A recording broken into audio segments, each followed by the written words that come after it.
third is the myth of the mad mullahs and the nuclear bomb. The nuclear issue dominates headlines, but is often presented in a vacuum. How is it contextualized from Tehran's viewpoint? The fact is that as a signatory to the Non-Proliferation Treaty, Iran has an inalienable right to peaceful nuclear technology, which includes the right to enrich uranium at whatever levels it deems appropriate for peaceful purposes. This is a right that a fiercely independent country like Iran is not willing to relinquish.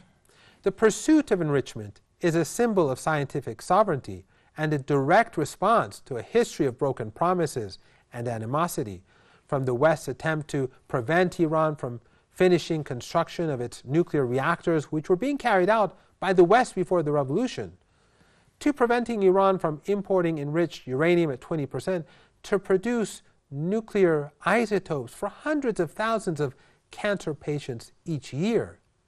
This leads directly to the most potent myth, the idea of mad mullahs seeking a nuclear bomb.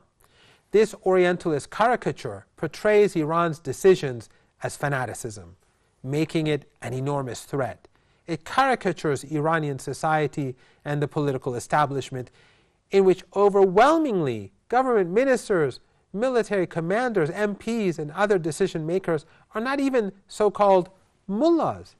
It depicts Iranian religiosity, which presumably promotes moral values, as secretly seeking a nuclear holocaust.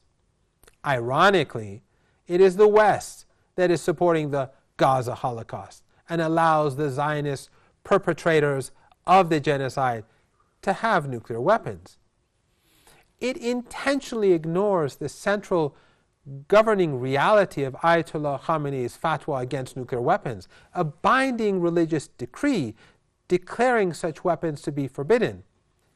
Just as his predecessor, Ayatollah Khomeini, banned the production and usage of chemical weapons, even though, with full Western support, Saddam was using them against both Iranian civilians and combatants. The mad mullah narrative is a psychological tool. It replaces the complex reality, a nation asserting its legal rights, with the deeply racist specter of an existential threat from a dangerously irrational regime. It is the pretext used to justify the denial of Iran's rights and the maintenance of perpetual pressure and demonization.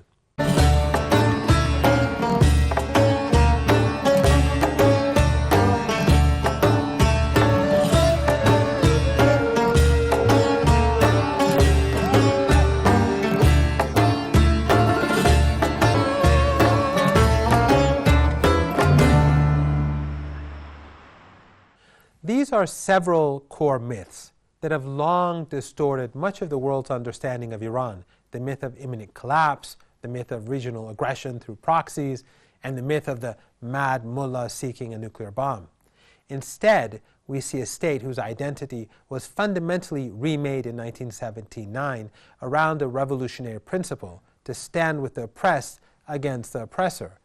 This is not a vague slogan, but a consistent strategic doctrine. It explains why post-revolutionary Iran cut off oil to apartheid South Africa, why it severed ties with the Israeli regime and transferred its embassy to the PLO.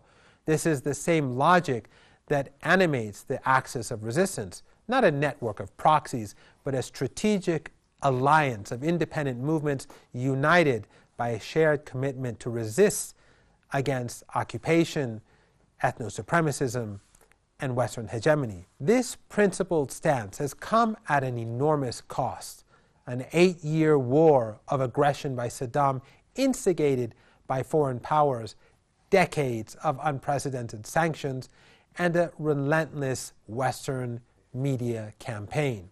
For too long, the story of Iran has been narrated by others, particularly Western governments, think tanks, and Zionists, as well as a small army of expatriates whose worldview aligns with those seeking regime change and who help them pay their bills. To understand Iran, we must listen to the explanations that originate from within Iran itself. Only then can we move beyond the myths that have sought to justify decades of Western pressure and violence. Only then will the real genocidal madmen be fully exposed and isolated.